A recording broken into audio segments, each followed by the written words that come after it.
Pit People.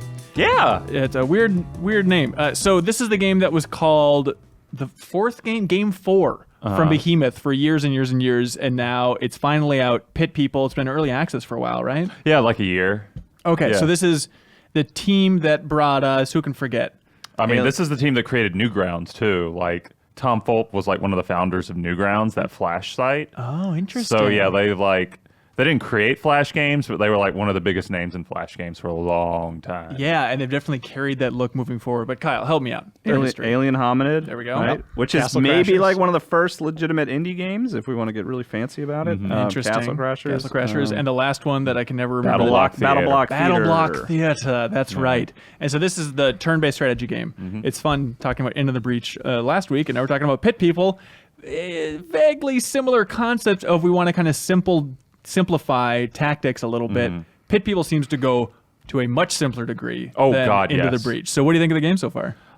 It's definitely one of those games where like the gameplay itself feels like it's more like a vehicle to get to something else, and in that really? case, it's like the humor and jokes here are really good. Like it's sort of that Monty Python brand of humor where it's just wacky and all over the place, and some of it doesn't make sense, but it's still really funny. Oh, really? You like it a lot? Like I love it. Like the strategy system is fine. It's robust. It's kind of unique because it's a hexagon sort of board, and you're moving units, but you can't order them to really attack another single unit. They auto attack. Yeah, they auto attack. So you have this issue where like, okay, you have 2 enemy units, right in front of you, and you move like your archer into their range.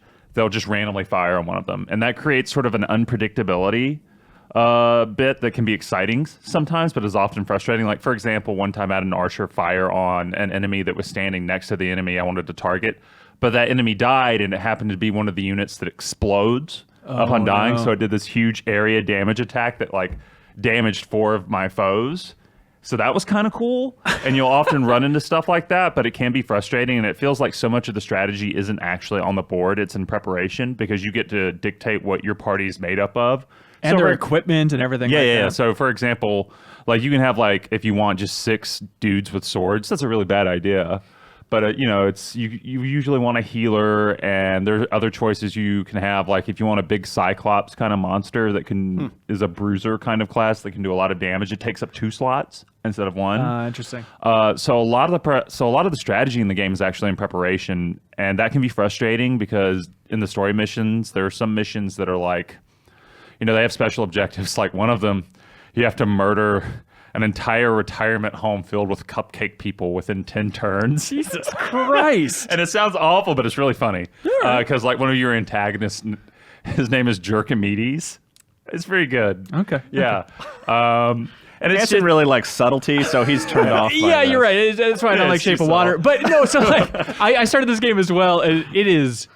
It's bonkers. It's obnoxious to a high degree. Like the announcer is overbearing. The characters all sound just like Canadians in South Park. Yeah, they do. They have that sort of Terrence and Phillip kind of talk. But right? if they were speaking Simlish, it is grating to the point. Grating's maybe my viewpoint on it, but to the point of like even like the main hub area, the main town.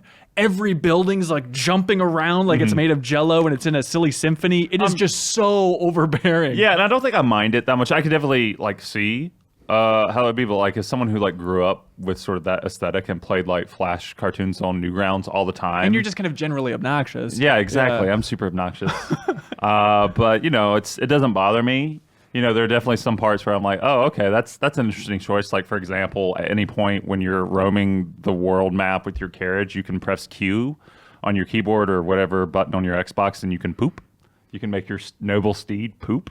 So, game of the year sort of stuff there. It's like Metal Gear Solid 5. Yeah, I'm feeling it. Yeah. I'm feeling it now. Yeah, suddenly Reiner's interested. He's really into it. Something that I didn't expect starting it up is you have an option of permadeath. Yeah, you do. That's a choice you can make if you want to hate yourself. Is that the way to go? No, absolutely not. Because like in other games that I like, because I love permadeath, but like there's a level. World does as well, right?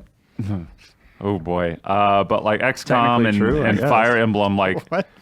those games that have permadeath that I like, you have complete control over your unit's actions. But to introduce a permadeath in a game where like there's an element of unpredictability and like how your unit is going to react to something, and it doesn't have anything to do with like, oh, they've been hit with like a status ailment or something. It's just that's how the game works. That really bothers me. It feels like it's so weighted against you to the point that it's unfair, like from the very beginning.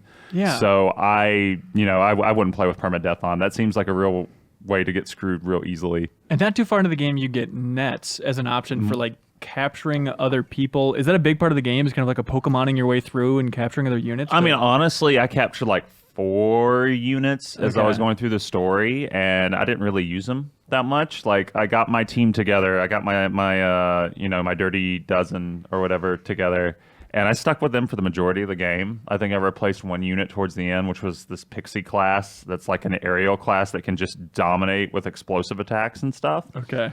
But, on the whole, it didn't... There are an abundance of systems in Pit People that seem superfluous. Like, it's meant to wow you in a way, but you don't ever really have to use them. Like, for example, all that equipment stuff, most of it's cosmetic.